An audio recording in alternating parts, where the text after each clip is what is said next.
Posibleng mag-wave ang Magnolia Hotshots ng mga player nila na hindi na nila nagagamit at kumuha ng player na mapapakinabangan nila. Sa PBA, ang mga koponan ay maaaring mag-wave ng mga player nila na hindi na nila kailangan o hindi na nagagamit, at pagkatapos ay maaaring kumuha ng mga bagong player sa pamamagitan ng free agency o trade. Ang mga posibleng i-wipe ng Magnolia Hotshots ay sina Gab Gomez, na nasa reserve, injured list, maaaring hindi na kailangan ng team. Si Rome De La Rosa, maaaring i-wipe ng Magnolia dahil hindi na ito fit sa rotation ng team. At si Paulo Taha, maaaring hindi na nagagamit ng husto sa laro. At ang mga posibleng ipalit ng Magnolia Hotshots sa kanila sa free agent players na may experience at skills na maaaring makatulong sa team. Sa trade players naman mula sa ibang teams na maaaring magbigay ng additional depth sa rotation. At ang rookie players na may potential na magunlad at makatulong sa team sa future. Posibleng makuha ng Magnolia Hotshots si Kenneth Tuffin sa trade, pero walang opisyal na kumpirmasyon. Ayon sa mga rumors, may posibleng trade na Rome De La Rosa at future pick para kay Kenneth Tuffin. Kung matuloy ang trade, maaaring makatulong si Tuffin sa team sa scoring, rebounding, at defense.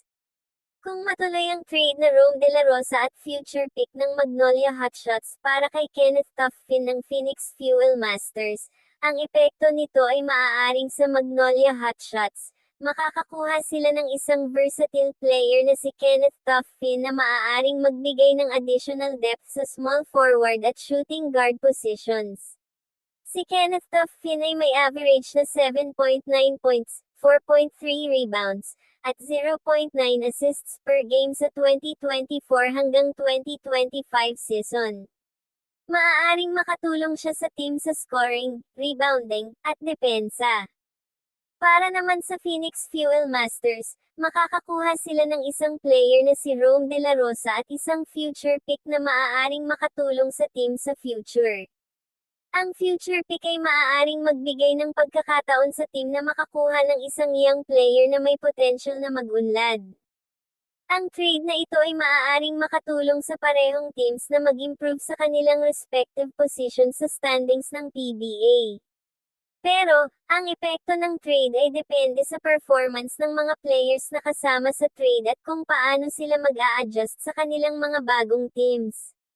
Sa trade na Rome De La Rosa at future pick ng Magnolia Hotshots para kay Kenneth Tuffin ng Phoenix Fuel Masters, mahirap sabihin kung sino ang panalo dahil depende ito sa performance ng mga players at kung paano sila mag-a-adjust sa kanilang mga bagong teams. Ang trade na Rome De La Rosa at future pick ng Magnolia Hotshots para kay Kenneth Tuffin ng Phoenix Fuel Masters ay maaaring makatulong sa parehong teams. Si Kenneth Tuffin ay isang versatile player na maaaring magbigay ng additional depth sa small forward at shooting guard positions ng Magnolia. Sa kabilang banda, ang future pick ay maaaring magbigay ng pagkakataon sa Phoenix na makakuha ng isang young player na may potential na magunlad. Pero, ang trade na ito ay may mga risk din. Kung hindi mag-perform si Kenneth Tuffin sa Magnolia, maaaring hindi ito makatulong sa team. At kung ang future pick ay hindi magamit ng Phoenix para makakuha ng isang magaling na player, maaaring hindi ito makatulong sa team sa long term. Sa overall, ang trade na ito ay maaaring makatulong sa parehong teams kung mag-perform ng maayos ang mga players na kasama sa trade. Ang mga fans ng Magnolia Hotshots ay maaaring magkaroon ng mixed reactions.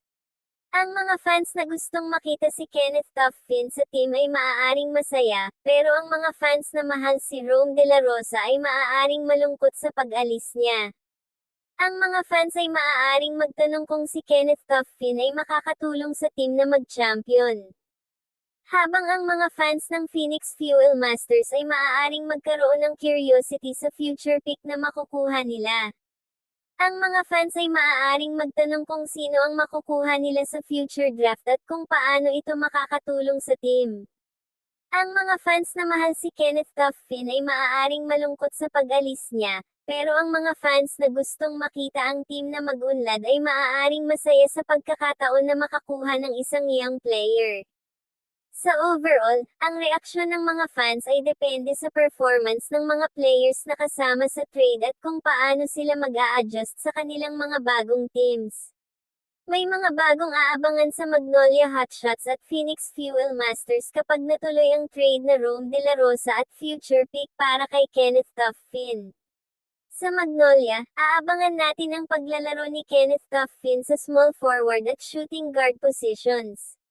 Sa Phoenix Fuel Masters naman, aabangan natin ang paglalaro ni Rome De La Rosa at kung paano siya mag-a-adjust sa team. Ang future pick ay maaaring magbigay ng pagkakataon sa team na makakuha ng isang young player na may potential na mag-unlad. Kaya naman, aabangan natin ang dalawang teams na ito kung paano sila mag-adjust at kung sino ang mga bagong players nila ang magpapakita ng galing. Hanggang dito na muna ang ating usapan tungkol sa trade ng Magnolia Hotshots at Phoenix Fuel Masters.